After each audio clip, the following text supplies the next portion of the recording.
$8.5 billion was committed to support our transition to clean energy. President Cyril Ramaphosa ndi mumwe wa varangaphanḓa va ḽifhasi vhane vha khou dzhenela mutangano wa zwa masheleni a ḽifhasi kha ḽa France. The next 3 to 12 months will see South Africa importing up to 1,000 megawatts of electricity from Mozambique. Vha khabinete vha khou ṱanganedza thendelano ine ya ḓo sia shango ḽa Mozambique ḽi tshi ṋekedza muḓagasi une wa lingana megawatts dza tshigidi tshithihi fhano Afrika Tshipembe. Vha dzangano ḽa mitambo ya u gidima ḽa Central Gauteng Athletics vha ri iṅwe ya mbambe khulwane ine ya funiwa vhukuma kha ḽino shango ine ya vha ya Soweto Marathon i ḓo vha hone nga vhuya na ṅwaha. Lokovela khou vha ṱanganedza kha mafhungo a Tshivenda fhano kha SABC 2 na ndi pfi Tshanduko Ligege. Varangaphanḓa vha ḽifhasi vhane vha khou dzhenela mutangano wa ḽifhasi wo sedzaho kha thendelano ntswa ya zwa masheleni ḽifhasini kana New Global Financing Pact Summit musanda wa shango ḽa France hune vha Paris vha khou ita khuwelelo ya uri hu vhe na tshanduko kha masheleni a ḽifhasi. President Cyril Ramaphosa ndi muṅwe wa varangaphanḓa vha ḽifhasi vhane vha khou dzhenela mutangano uyu he mafhungo ane a kwama muḓagasi a ambeswa nga hao. Afha ndi musi president wa lino vha madalo na tshiofisi fhaḽa mashangoni a Europa musi shango ḽi tshi kha ḓi vha kati na u shuma nga nungo dzoṱhe uri ḽi kone u tandulula thaidzo dzaḽo dza ikonomi. President Vho Ramaphosa a vho ngo vhuya vha tambisa tshifhinga vha songo mbo ḓi dzhena kha fhungo ḽine ḽa vhaladza vha songo lala. 90% of our energy is generated out of fossil fuels. And right now the country is going through a major energy challenge because our energy generation is way below the needs of the country at the moment. So we've said that as we transit, as we implement this JET-P, we need to take into account that, and some of our fossil fuels power stations will need to remain in existence as we are traversing this journey. So it is important that that should be taken into account. The other one, of course, the major one, is the finance part. What we did after making our clear, bold statement, as well as after reaching this JET-P deal, and having been offered 8.5 billion in the form of grants, in the form of concessional loans, and in the form of plain vanilla loans, we found that actually we're going to need much more, up to $98 billion. Ngabuya ndiye muṅwali general wa United Nations vha amba vha sa tati nga u kundela zwiimiswa zwine zwa khou fanela u tikedza mashango o livhanaho na thavha siani ḽa ikonomi. Na vhaṅwe vharangaphanḓa vha maṅwe mashango navho vho amba ḽeneḽo ḽithihi afho ngomu samithini. Zwi tshi kha ḓivha zwo ralo, khabinete i khou ṱanganedza thendelano ine ya ḓo sia shango ḽa Mozambique ḽi tshi ṋekedza muḓagasi une wa lingana megawatts dza tshigidi tshithihi fhano Afrika Tshipembe kha miṅwedzi miraru ine ya khou ḓa musi ho no sanywa thendelano ya u renga muḓagasi uyo. Izwi ndi nḓila ya u lwa na thaidzo ya ṱhahelelo ya muḓagasi ine ya vha hone kha ḽino shango zwine zwa khou vha na masiandoitwa a si avhuḓi kha ikonomi ya shango. Izwi zwo ḓivhadzwa nga minista ngomu ofisini ya presidennde wa shango Vho Khumbudzo Ntshavheni musi vha tshi khou amba na vharamafhungo ngei Pretoria malugana na mawanwa a muṱangano wa khabinete we wa vha hone mulovha. Shango la Afrika Tshipembe ḽi ḓo vha ḽi tshi khou kokodza muḓagasi u bva kha shango ḽa vhuhura ḽa Mozambique. U ṋetshedzwa muḓagasi wo engedzwaho zwi ḓo livhisa kha uri hu fhungudzee zwikhala zwa u khawa muḓagasi nga luṱa luthihi. The next 3 to 12 months will see South Africa importing up to 1,000 megawatts of electricity from Mozambique. Cabinet further welcomed continuous improvement in the Eskom's generation capacity that has ensured that the utility registers over 60% energy availability factor. Minister ofisini ya presidente Vho Khumbudzo Ntshavheni vha khou vhiledzwa nga u sasaladzwa ha thendelano ya fulo ḽa mulalo ḽa dzangano ḽa Afrika u bva kha vhaṅwe vhadzulapo vha ḽa Afrika Tshipembe na vhoramafhungo. It is the first mission in the world and on around peace in Ukraine that had leaders meeting both the Ukraine president and also the president of the Russian Federation. And that milestone on its own, it's a significant milestone. And also the matters that have been discussed, which the president has also articulated in the podcast that we've shared, to say these are the issues we've articulated to them. They are going to come back on the matters. And those matters that have been discussed are making a significant milestone into progressing the possibility of a peaceful resolution of the conflict. So the focus on the negativity of our media in South Africa should not deter us. Vonchaveni vo thudzela kule fhungo la uri Afrika Tshipembe linga xelelwa nga vhushaka ha tshumisano yo vha tshipiḓa tsha mashango a AGOA nga ṅwambo wa fhungo iḽi la khuḓano vhukati ha la Russia khathihi na Ukraine. Izwi tevhela ḽiṅwalo ḽa vha khoro ya vhusimamulayo ḽa vha Amerika ḽe ḽa vha ḽo ṅwalelwa muṅwaleli muhulwane wa muvhuso Vho Anthony Blinken mathomoni a uno ṅwedzi ḽi tshi khou amba uri Afrika Tshipembe ḽi nyambudzwe nga murahu ha mavharivhari a uri ḽino shango ḽone a zwi ṱhavhane shango ḽa Russia. Government has long been engaging on this round of AGOA renewal since 2019. However, as Premier Winde notified the president that he's going to go to the US and is going to discuss AGOA, Minister of Trade, Industry and Competition briefed him on the progress of South Africa and the position of South Africa as it relates to AGOA, so that he doesn't go there and embarrass us. Zwi tshe zwo ralo, Kabinete yo sumbedza u takalela une wa Afrika Tshipembe zwishumiswa zwa tshumelo ya shishi zwo ḓuraho mutengo wa randa dza miḽioni dza ḓana fura tshisumbe u bva kha ḽa China. Muhaṱuli muhulwane wa shango Vho Raymond Zondo vho ṱahisa mbilaelo dzavho hune vha ri naho khomishini yavho ye ya vha i tshi khou sedzulusa zwa u langiwa ha muvhuso nga vhathu vha nnḓa yo khunyeledza mushumo wayo. Fhedzi Phalamennde a i thu dzhia maga a u thivhela zwiito zwo no nga zwenezwo uri zwi songo tsha dovha hafhu zwa vha hone. Vho Zondo vho vha muambi muhulwane mushumoni wa nyambedzano nga vha tshiimiswa tsha Human Sciences Research Council une wa pfi Post Zondo the Future of Democracy. Musi vha tshi khou nekedza maipfi avho, Vho Zondo vha ri zwiito zwa u langiwa ha muvhuso nga vhathu vha nnḓa zwo vhea khomboni demokrasi ya ḽino shango ye ya bveliwa biko ḽihulwane. There is no doubt when one goes through the evidence that was heard by the Commission that the Guptas and those who worked with them had planned this project in good time and worked on it for quite some time. The evidence that the Commission had might not be so strong to say that in regard to why President Zuma insisted on Mr. Gama being the CEO of Transnet, that it was the Guptas. But what happened afterwards suggests very strongly that it may have been. State capture places our democracy at risk. State capture is about greed, selfishness, and criminality. Where it has happened in South Africa, the head of state was captured and he used his constitutional and legal powers to make decisions that advanced the business interests of the Guptas. The people of South Africa are the ones who must take their destiny in their own hands. They are the ones who must say, we have had state capture, but it is not going to happen again. They must be the ones who say, never, never, and never again.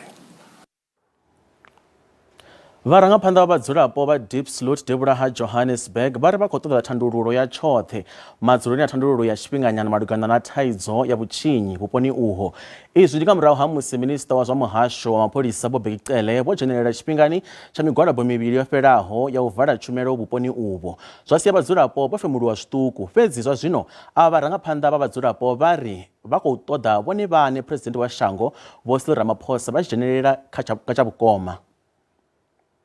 Ho vhewa mulayo wa tshifhinga tsha u guma u vhonala ha vhathu zwiṱaraṱani zwa Diepsloot zwo ralo ndi avho vhane vha vho ḓigana fhedzi vhane vha tshimbila zwiṱaraṱani izwi musi ḓuvha ḽo no phinyela. Zwiito zwa vhutshinyi ha tshiṱuhu zwo dzikusa vhadzulapo vhe vha ita misumbedzo vha tshi khou bia uri President Vho Ramaphosa vha ḓe vha ambe navho. Vhurumelwa ha vhadzulapo vho fara muṱangano na vha ofisi ya President fhaḽa Union Buildings nga Ḽavhuraru u swikisa zwililo zwavho.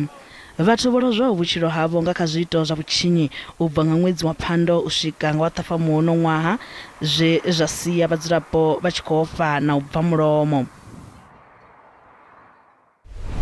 Kha vha ḓibadekanye na SABC News kha vha ri kwame kana vha ri lume nḓevhe musi wo ṱaha mafhungo hune vha vha hone kana thaidzo dzine vha ṱangana nadzo vhuponi ha havho. Kha vha ri founele kha 011 714 6133 kana vha rumele email kha news@sabc.co.za. SABC News ipfi ḽavho yo ḓiimisa nga yoṱhe nahone GC.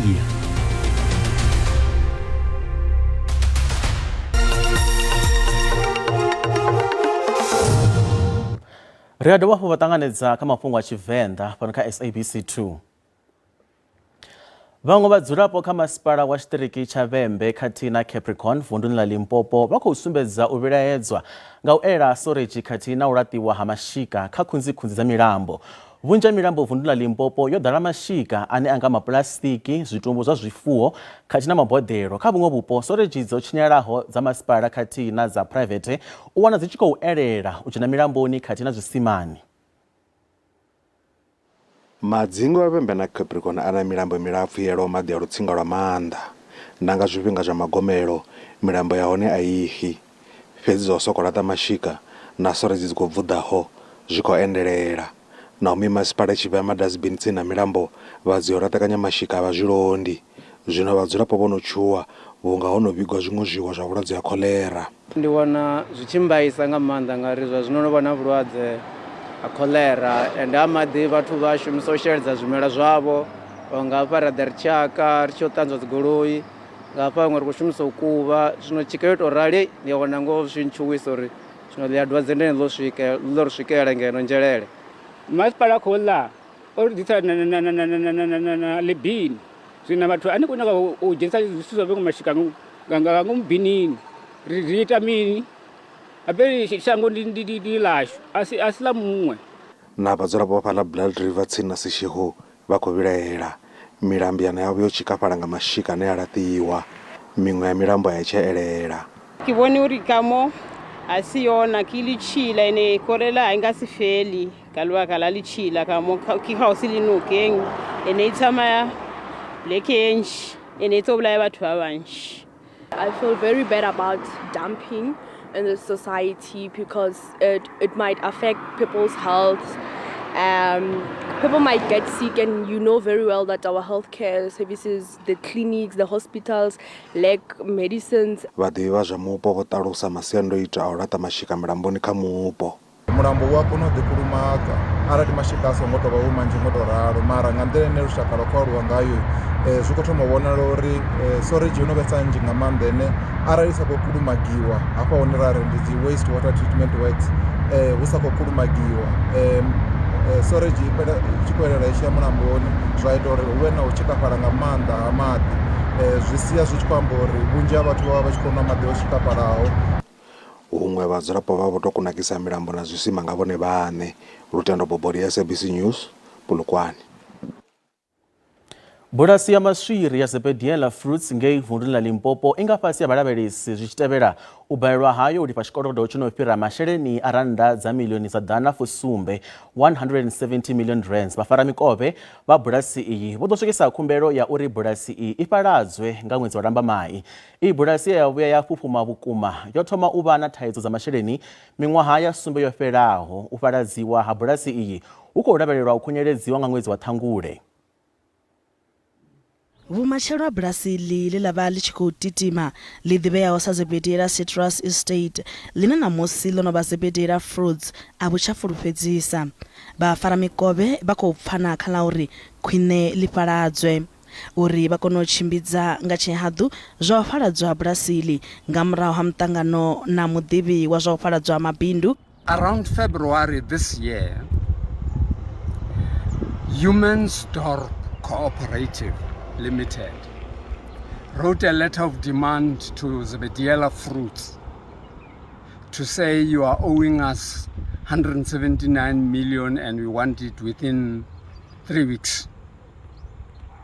That 3 weeks passed, and on the 3rd of April, then Humansdorp then went to court to ask the court to liquidate it. zwa usachimbidzwa zwavhuḓi ha ndangulo ya masheleni a si fhungo ḽiswa kha bulasi iḽi u bva tsha ṅwaha wa 2016 ho no dzhena vhafaramikovhe vho fhambananaho vha tshi bva. Zwa zwino khuḓano vhukati ha vhalanguli vhavhili dzo livhisa kha uri zwi sokosea zwi tshi ṱanama. Out of that 196 million, only 17 million was paid back to Humansdorp by Zebediela Fruits, leaving it with 179 that I referred to earlier. So they are going to court because they want the company liquidated because they are being owed 179 million. Vhashumi vha tshivhalo tsha maḓana a vha thu wana magavhelo avho bva nga ṅwedzi wa Nyendavhusiku. They haven't been getting paid, I'm sure, up to now. So the implications started there with the workers when they started losing their jobs. So the other implication is that the CPA relied on the rental from Humansdorp of 3.5 million. Hu khou lavhelelwa uri hu ḓo tholiwa muḓivhi wa zwa thengiso ya ndaka malugana na mulandu we vha vulelana wa u lifhelana masheleni. Vhadzulapo vha Lusikisiki vundu la Eastern Cape vha khou itela khuwelo khoro tshitumbe ya ḽihoro la ANC vunduni iḽo uri i vhe na nḓila kha ndingedzo dza u ḓisa mulalo vhuponi uho. Izwi zwi khou vha hone nga murahu ha u fhisiwa ha miḓi ya rathi ya miraḓo ya ḽihoro ya ANC muvhunduni wa Makhalweni kha Ward 1 nga fhasi ha masipala wa Inquza Hill vhege yo fhelaho. Tshiwo itshi tshi khou ṱumanywa na dzinndwa vhukati ha vhatikedzi vha mukhantselara o ḓiimisaho nga eṱhe khathihi na miraḓo ya ḽihoro la ANC. Vhathu vhana vha khou sengiselwa milandu ya u fhisa khathihi na khakhathi dza vhathuni malugana na u fhisiwa ha miḓi iyi.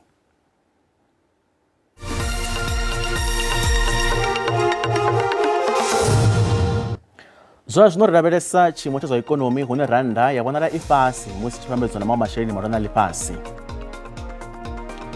Dollar ndi 18 rand 47 cents, bond ndi 23 rand 56, euro ndi 20 rand 28, pula yone ndi 1 rand 38. Mikovhe fhaḽa JSE i fhasi. Kha zwibveledzwa musuku ndi $1,918, platinum ndi $931, mutengo wa ore ndi $74.83.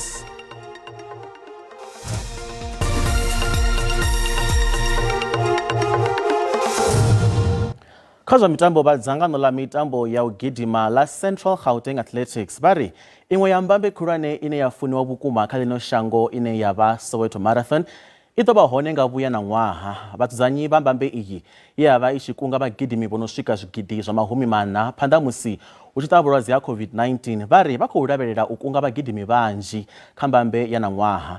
Maola mbambe iyi yo dzheneliwa nga vhagidimi vhane vha lingana zwigidi zwa 2 fhedzi. Mbambe ya Soweto Marathon ine ya ḓivhiwa sa the People's Race i dzulela u kunga vhagidimi vhahulwane vha ḽino na vha maṅwe mashango. Mbambe iyi ndi iṅwe ya mbambe khulwane kha khalenda ya zwa mitambo kha ḽino. Vhagidimi vha vha tshi ḓo kulea nungo arali vho pfha uri mbambe iyi a i nga ḓuvha hone na ṅwaha. Fhedzi vha Central Gauteng Athletics vho thudzela kule mivhigo yeneyo. The approval of the athletics calendar within this space, it's us. So the race, it's in our calendar and we know that it's happening. And it's very unfortunate that there are reports that are saying the race is cancelled. Mbambe ya mahola yova ya u thoma nga murahu wa COVID-19 vhagidimi vha zwigidi zwa 2 vha dzhenela mbambe yeneyo. And obviously coming from COVID where the race didn't take part because of COVID.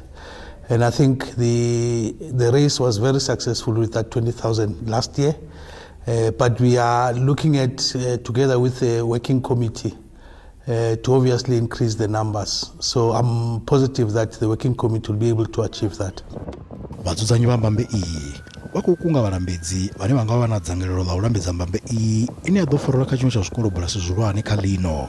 The title sponsor, the team, I know that they are going out, to various organizations trying to source out, a title sponsor.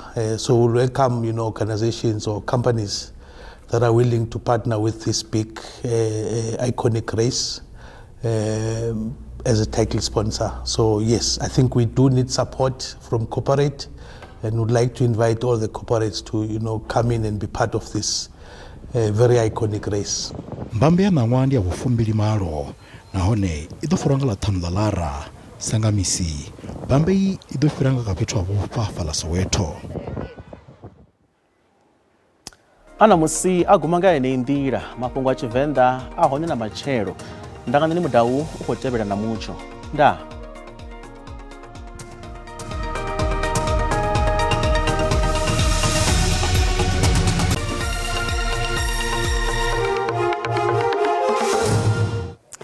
matekwana karimotera veresa nyimero ya mucho ya matekwana ana mosi vapfumbi va mucho ve matekwana na mosi karira vere vusuto sikati unanga katipera pera vala pendera shango ya vuvatova ukotova hapu havonana mimuya ini ya kuvutsura ngavo hara tina hapo kovera hone ahuna na shota zwalo linela kubikwa matekwana ano karimotera veresa machero hone litocha limanga chibumbe yote nyimero ya mucho ya machere kutova hapo ya sumbela mvura keila kutova hapo dine ya manda wakatuvua huna makore utiba peziha ado parangana mosili chitaba rikotoba hapo rabona rutsingo la muroti korula rukoswenda rukodera ngeno shangoni karimbo dirabesa zi temperature za matekwana na mosi rodo tomanga fundo la shula ngeno Gauteng no rakubikero hone mucho budi bukuma matekwana ano ngeno dirbonya Johannesburg atina na pala Pretoria ai wandi ferna ngoni udobosh korotira bukuma matekwana na mosi digumba pala Broconspruit atina Carltonville na hone rikudabera nyimero ya pepo karimbo ditsa haya ni rabesa fundo la Limpopo no rakobona hone zi temperature zifasi bukuma rabesa pala Mukopane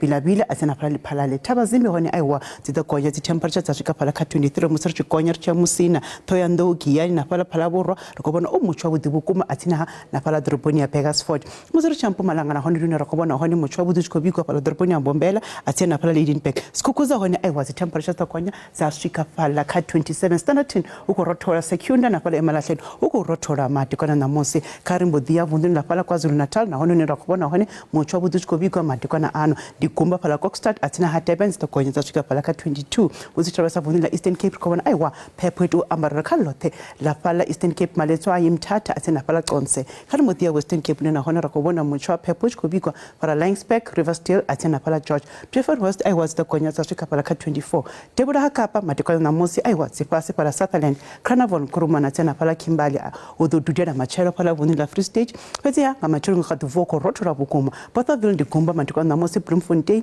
atina pala Welcome Kroonstad na hone ndigumba Frankfurt ndigumba Vicksburg uko rotora bukuma matekwana ano kari enalo rabese pala vunduni la Northwest unera kubona hone mucho phephu chikobikwa pala Taung atina pala Ottosdal Mahikeng hone aiwa zidakonya tsika pala ka 20 pezia Tosca matekwana musuko rotora atina na pala Vryburg na hone ndigumba matekwana ano helino ndikomba komba kapi matekwana bote